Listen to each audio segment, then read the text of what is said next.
માં માં તો અહીંયા બેઠી છે, હું આખું ઘર ફરી વળી. કેમ, કઈ કામ હતું બેટા? કંઈ ખાસ નહીં, મને એમ થયું કે આજે આપણે વોક માટે જઈએ. નહીં બેટા, આજે મન નથી ક્યાંય જવાનું. તું અસ્વસ્થ લાગે છે. ના ના, એવું કંઈ નથી બેટા. શું વાત છે? માં બોલ ને, શું વાત છે? આ તો તારા પપ્પાની યાદ આવી ગઈ. એમને ગયાને 28 વર્ષ થયા આજે. આજના દિવસે દર વર્ષે હું અપંગોને દાન ધર્મ કરું છું ને. માં, પપ્પા આર્મી મેન હતા ને તું જ કહેતી હતી કે એમનું વ્યક્તિત્વ તો હિમાલય જેટલું મક્કમ અને ગંગાજળ જેટલું શીતલ હતું. અરે, આપણે તો એમની પાસેથી શક્તિ મેળવવાની હોય અને તું આમ ઉદાસ થઈને બેસી જાય, મને નથી ગમતું. બેટા, એ શક્તિના જોરે જ આજે તું આટલી મોટી થઈ છે. તારી માએ આજ સુધી ક્યાંય કોઈ પાસે હાથ નથી લંબાવવો પડ્યો. તને તો ખબર છે, તારા પપ્પા લડાઈમાં ગયા પછી એમનો પત્તો નથી. ત્યારે તો તું બહુ જ નાની હતી. દેશને ખાતર જાનની બાજી લગાડી દેનાર તારા પપ્પા વિશ્વનાથ સૂર્યવંશી. માં, હું જાણું છું કે મને ભણાવવામાં, મોટી કરવામાં, મારા વ્યક્તિત્વના વિકાસમાં તે તારું આખું જીવન સમર્પ્યું છે. હું સમજી શકું છું કે એક સ્ત્રી થઈને એકલા હાથે તે આટલા વર્ષો કઈ રીતે વિતાવ્યા હશે. બેટા, તારા પપ્પા હંમેશા કહેતા કે મન શાંત રાખીને સ્વસ્થ ચિત્તે વિચાર કરીએ ને તો રસ્તો આપોઆપ નીકળી આવે. માત્ર એ રસ્તે માર્ગ શોધી લેવાની હિંમત જોઈએ. માં, મેં તને આ રીતે વાતો કરતા તો પહેલી વાર જોઈ છે. બેટા, તારા પપ્પાની બંદૂકની ભાષા પણ મને આવડે છે અને તારી કલમની પણ. અચ્છા માં, મને એ કહેતો કે તારે અને પપ્પાએ મને શું બનાવી હતી? અમારી તો ઈચ્છા હતી કે તારામાં એક ભારતીય નારીની નાજુકતા હોય અને સાથે એક સૈનિકની શક્તિ અને સ્ફૂર્તિ પણ હોય. બેટા, અમારા માટે તો તું જ દીકરો અને તું જ દીકરી છે. માં, તારી આ દીકરી ડરતા નથી શીખી અને આ બધું તારા સંસ્કારનું જ ફળ છે. આજે આ પુરુષ પ્રધાન સમાજમાં હું ગર્વથી ફરી શકું છું. માણસ પોતાના જીવન પ્રત્યેનો અભિગમ બદલે ને તો એ પોતાનું જીવન બદલી શકે છે. સાચી વાત છે. તારા પપ્પા હંમેશા કહેતા કે માણસનું વ્યક્તિત્વ સમુદ્ર જેવું હોવું જોઈએ કે એમાં પથ્થરો પડે તો એ ડૂબી જાય. અરે, વાત વાતમાં ખળભળી ઉઠે તો એ દરિયો શાનો? કિનારે પડેલા પથ્થરોથી ડરીને સાગરના મોજા કદી પાછા ફરતા નથી. તેઓ જાણે છે કે પથ્થરોથી ટકરાવાથી તેમના ટુકડે ટુકડા થઈ જશે, પણ છતાંય તેઓ 24 કલાક તેમની સાથે માથા ઝીકે છે અને અંતે તેમને રેતીમાં ફેરવી નાખે છે. બેટા, આ જગતમાં કશું એ પૂર્ણ નથી. અપૂર્ણતાને સ્વીકારીએ ને તો જ ગતિ પૂર્ણ તરફ આગળ વધે. આક્રમણથી કશુંક મેળવવા ઈચ્છીએ તો કાંઈ હાથ નહીં લાગે. કશાકની પ્રાપ્તિ માટે મનની સ્વસ્થતા અને ધ્યેયની સ્પષ્ટતા હોવી બહુ જ જરૂરી છે. હા માં, અસ્વસ્થ મનને કોઈ દિવસ ઉકેલ મળતો નથી. મનુષ્યને આગળ વધવાની પ્રેરણા મળે કદાચ એકલી જ ભગવાને મુશ્કેલીઓ, આફતો અને તોફાનો પેદા કર્યા હશે. અસ્વસ્થ મનના ભમરડા ઉપર એકના એક વિચારની દોરી વેટ્યા કરીએ તો એ વલણ નહીં પણ વળગણ કહેવાય અને એ વળગણ માણસને સ્વકેન્દ્રિત બનાવી દે છે. મને ખાતરી છે કે તારા પપ્પા એક દિવસ જરૂર આવશે. માં, મારું આખું બાળપણ પપ્પાની છત્રછાયા વિના ગુજર્યું છે, પણ તે ક્યારે પણ એમની ઉણપ વર્તવા નથી દીધી. બેટા, મારે તો તારા બાપ અને માં બંનેની ફરજ નિભાવવાની હતી અને એ મેં નિભાવી છે અને હજી એ નિભાવતી રહીશ. આજે તારા પપ્પા જ્યાં પણ હશે તારા ઉપર આશીર્વાદ વરસાવતા હશે.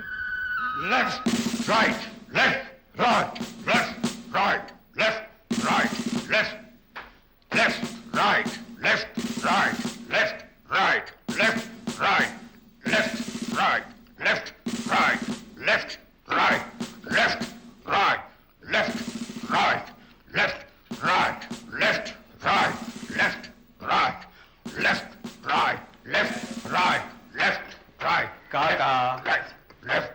તમારી કવાયત પતી ગયો તો જમી લઈએ. હમણાં આવ્યો પણ મારી ઢીંગલી જમી. કાકા મેં હમણાં જ જમાડી એને. જુઓ ત્યાં આડી પડી છે, સૂઈ ગઈ છે.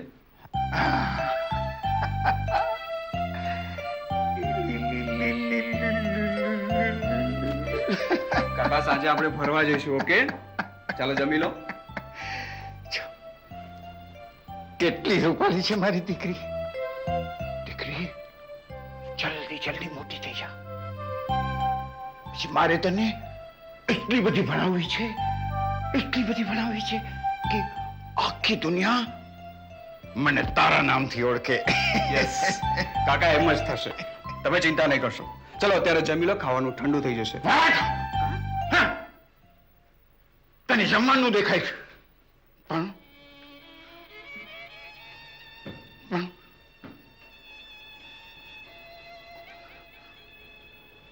તને મારી ઢીંગલીનું ભવિષ્ય નથી દેખાતું. અરે, મારે આને પગ પર ઊભી રાખવી છે કે જેથી એ સ્વાભિમાની બને અને હું અભિમાનપૂર્વક આખી દુનિયાને કહી શકું કે આ ઢીંગલી દીકરીનો હું પિતા છું. કાકા, આંસુ? તમારી આંખોમાં આંસુ? નહીં, ચલો રડવાનું નહીં. શાંત થઈ જાઓ કાકા, ચલો. નહીં, મારી આંખોમાં ક્યારેય આંસુ નથી આવ્યા. મેં બધી જ મુસીબતોનો બહાદુરીથી સામનો કર્યો છે.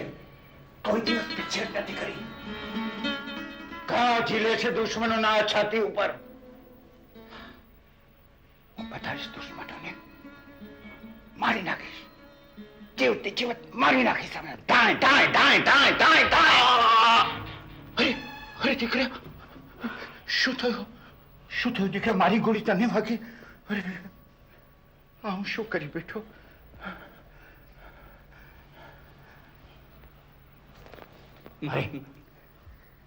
તને તો ગોળી વાગી હતી ને? હા, વાગી હતી. પણ તમને નજીક બોલાવવા માટે મેં આ ઘાયલ થવાનો અભિનય કર્યો હતો. ચલો જમી લો જોઈ. ચાલ ચાલ, પણ મારી ઢીંગલી જમી. કાકા, મેં એને જમાડી છે, તમે નિરાતે જમી લો. ચલો ચાલ ચાલ, ફરીથી જમશે મારી. ચાલ ચાલ. ચાલ ચાલ ચાલ ચાલ ચાલ. Left right left right left right. હાલો. એ ચિબાવલી, હું હાલો હાલો કર્યા કરસ. કાંઈ પ્લોટ બોટ જોડ્યો કરી મારા માટે? નિરંજન, તું ક્યારે આવ્યો? તું મુંબઈ ગયો હતો ને? એ મેડમ, આ જેટ યુગ છે, જેટ યુગ, સમજી? તું તારા હાથમાં કલમ ઉપાડતા તને જેટલી વાર લાગશે ને એટલી વારમાં તો મને ક્યાંનો ક્યાં જઈને આવી જાય. હું બોમ્બે જઈ આવ્યો, નચિકેતને મળ્યો આવ્યો ને ઇન્ટરવ્યુ લઈને પણ આવી ગયો. અચ્છા, કેમ છે નચિકેત? તને ગમે છે? નિરંજન, તું પણ છે ને? તો પછી કેમ પૂછ્યું કેમ છે નચિકેત એમ? સહજ રીતે. એ ડોબી, હવે આ બધી લાભ મૂક ને. જો તારે સુખી થવું હોય ને તો મારી એક વાત માન. બોલો. તને ન ગમતો ને તો ગમાડવા માંડ. આનાથી સારો છોકરો તને મળે એમ નથી. એ જો, આવી રીતે તું બોલીશ તો મારે તારી સાથે વાત જ નથી કરવી. અરે પૂરી વાત તો સાંભળ, શું બળબડ બળબડ કર્યા કરે છે? હું આ વખતે એને મળ્યો ને, એના વિશે ખૂબ બધું જાણી ગયો છું. એટલે? એટલે એમ કે ખૂબ જ ઇન્ટેલિજન્ટ છોકરો છે, the most eligible bachelor. Yes. તો અરે તો શું કરો કંકુના? અરે હું એને મળ્યો છું, આના કરતા સારો છોકરો તને બીજો નહીં મળે. મળ્યો છું થોડું, પણ જાણું છું ખૂબ બધું એના વિશે. તો એમાં હું શું કરું? એ દોઢ મારી વાત સાંભળ ને તો કુંવરી ડોશી થઈને મરીશ. અરે આ નચિકેત જેવા છોકરા માટે તો રોજના 272 માગ આવતા હોય. મારી ફરજ હતી તને સમજાવવાની. સમજવું તો સમજે, તો પડ ખાડામાં જા.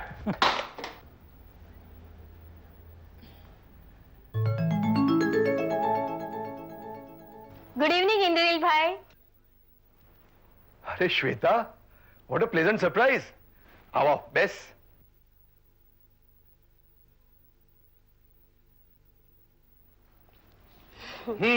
Tell me, How is everything with you? Fine.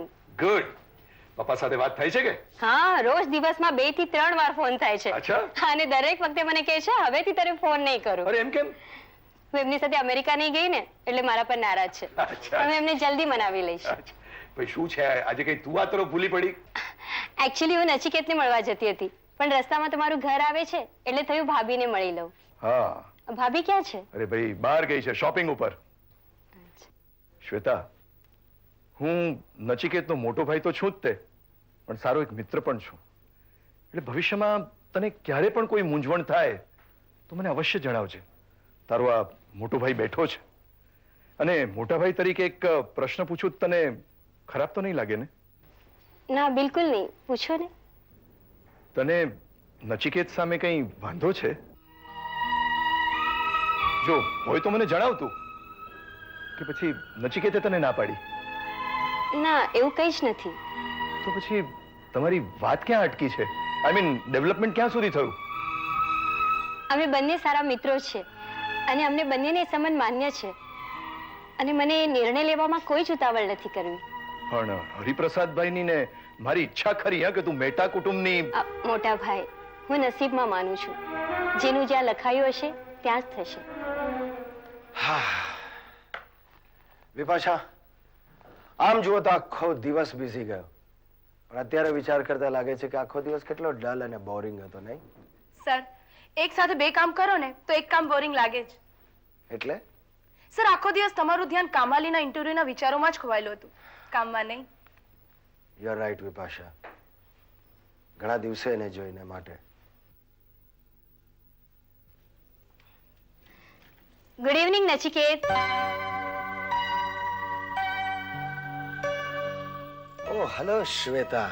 હા, વેલ શ્વેતા, આ મારી પર્સનલ સેક્રેટરી છે Vipasha. Hello. And Vipasha, this is Shweta, હરિપ્રસાદભાઈની daughter. She is from USA. Nice meeting you. Same here. Sir, હું મારું કામ પતાવી લઉં? હા પ્લીઝ. ભાઈ જો આ ટેન્ડર 2 દિવસમાં પહોંચી જવા જોઈએ, એટલે આજે જ બધા લેટર્સ ટાઈપ કરી નાખ. મોડે સુધી બેસવું પડે તો પણ બેસજે. અને હા, 1 મિનિટ, આ રાયચુરાની કેબિનમાં નથી, એ આવે ત્યારે આ ફાઇલ એમને આપી દેજે. Okay sir. Bye. Bye. Sorry Nachiket, મેં તમને ડિસ્ટર્બ તો નથી કર્યા ને? Oh no, not at all.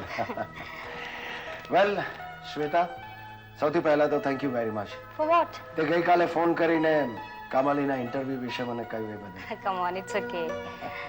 તમે બિઝી તો નથી ને? ક્યાંક બહાર જાઓ છો? Any appointment or meeting? Nothing, my day is over. ઓફિસથી નીકળીને સીધા ઘરે. ચાલ તું પણ સાથે ચાલ, તને રસ્તામાં ડ્રોપ કરી દઈશ. મિસ્ટર નચિકેત, તે દિવસે મેં તમારી વાત માની હતી, આજે તમારે મારી વાત માનવી પડશે. કઈ વાત? આપણે અહીંથી લોંગ ડ્રાઈવ પર જઈશું. ડ્રાઈવરને લેવાની જરૂર નથી, ડ્રાઈવ હું કરીશ. સ્થળ મારી પસંદગીનું રહેશે, ખપોલી. અને ડિનર માટે રેસ્ટોરન્ટ તમારી પસંદગીની, right? Okay. Shall we go? Shweta, આ ઇન્ડિયા છે, ઇન્ડિયા, તારું અમેરિકા નહીં, સમજી? અરે કેમ શું? કેટલી સ્પીડમાં તું ગાડી ચલાવતી હતી. મેં તો ડરને મારે આંખો જ મીચી દીધી હતી. ઓહ, તો તમે ડરના મારે આંખો બંધ કરી હતી? મેં તો તું શું સમજી, હું ધ્યાનમગ્ન છું. મને એમ કે તમે કંઈક વિચારતા હતા. વિચારું? હું કઈ ફિલોસોફર નથી કે આંખો બંધ કરીને વિચારોમાં ખોવાઈ જાઉં. હવે દરેકના જીવનમાં થોડી ફિલોસોફી તો હોવી જ જોઈએ. શું કામ? અરે શું કામ શું? ફિલોસોફી તો જીવનનું એક અંગ છે. પ્લીઝ જો, આપણે આટલે દૂર ડ્રાઈવ કરીને આવ્યા છે ને, મારે આવી બધી ગંભીર વાતો નથી કરવી. Let's talk about something else. શું? શું એટલે તારા વિશે કંઈ કે, એનો બાળપણથી લઈને અત્યાર સુધીનું તને જે કંઈ પણ યાદ આવતું એ કંઈ. મારા વિશે શું? મારો જન્મ જુનાગઢમાં થયો. નાની હતી ત્યારે દાદીમાં રાજકુમારની વાર્તા કરતા, એ યાદ છે. અને શું થતું એ રાજકુમારની વાર્તાઓમાં? વાર્તા તો રોજે બદલાતી, પણ છેવટે ખાધું પીધું ને રાજ કર્યું એ અચૂક આવતું. કાશ આવું હકીકતમાં પણ થતું હોત તો કેટલું સારું, નહીં?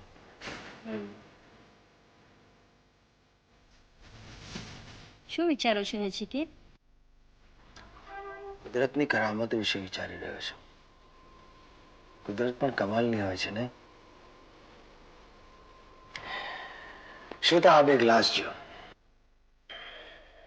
આ બંને ગ્લાસ કેવા એક સરખા દેખાય છે ને?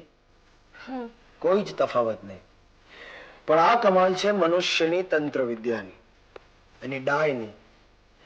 હું એ વિચારતો હતો કે શું કુદરત પાસે પણ આવી જ કોઈ ડાય હશે જેના વડે એ મનુષ્યના એક સરખા ચહેરા ઉગડી શકે. ખરેખર આશ્ચર્ય થાય છે મને. અરે અરીસો પણ ડાબાનું જમણું બતાવે છે. તો બે યુવતી, બંનેના ચહેરા એક જ સરખા અને બંને વચ્ચે 70 વર્ષનો તફાવત, આ કઈ રીતે બની શકે? કુદરત સામે કોણ ઊભું રહી શકે? મનુષ્ય વિજ્ઞાનનો સહારો લઈ સમુદ્રના પેટાળમાં અને આકાશમાં ગ્રહ સુધી જઈ આવ્યો, અને એ જ વિજ્ઞાન કુદરતની સામે નિસહાય બનીને ઊભું રહી જાય છે. આપણે માનીએ કે ના માનીએ, પણ અમુક શક્તિઓ તો છે જ જે મનુષ્યને કુદરતની સામે વામણો બનાવી દે છે. સાચી વાત છે. આપણે બધી વસ્તુઓનું રિસાયકલિંગ કરીએ છીએ. પણ આ રિસાયકલિંગની પ્રક્રિયા પણ માણસની નથી, હા, કુદરતની દેન છે.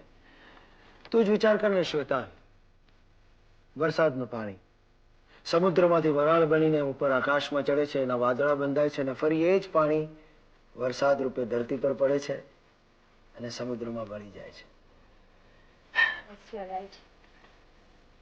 આ પણ કુદરતની કમાલ છે નહીં? પણ એક વાત તને કહું શ્વેતા, કુદરત માણસ સાથે છેતરપિંડી પણ કરતી હોય છે. જે રીતે આકાશમાં દેખાતું મેઘધનુષ્ય અને રણમાં દેખાતું મૃગજળ, આ બંને સાચા હોવાનો કેવો આભાસ ઉભો કરે છે નહીં? આ માણસ સાથેની કુદરતની છેતરમણી જ થઈને. હા,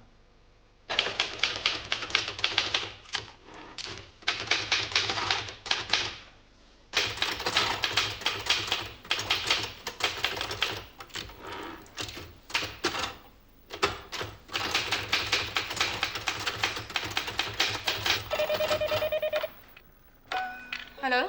મેડમ રાયચુરિયા સાહેબ તેમની કેબિનમાં આવી ગયા છે. ઓકે.